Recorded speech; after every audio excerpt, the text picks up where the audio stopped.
Plongeons dans le Vertex Shader. C'est la première étape programmable, exécutée une fois pour chaque sommet de votre géométrie.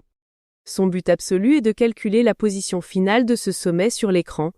Pour cela, il doit obligatoirement écrire le résultat dans une variable spéciale intégrée au GLSL, appelée GLPosition, en utilisant des coordonnées normalisées. Regardons ce code de plus près. Notre shader prend en entrée la position du sommet, appelée APO. Ensuite, il applique successivement les matrices de transformation, modèle, vue et projection. La position calculée est assignée à GLPosition et une couleur est transmise au fragment shader. C'est ainsi que chaque point de votre modèle 3D trouve sa place exacte dans l'espace. Dans cet exemple complet, le Vertex Shader prend d'abord en entrée la position initiale du sommet, que l'on appelle APO. Pour le placer correctement dans la scène 3D, nous appliquons successivement 3 matrices de transformation fondamentales.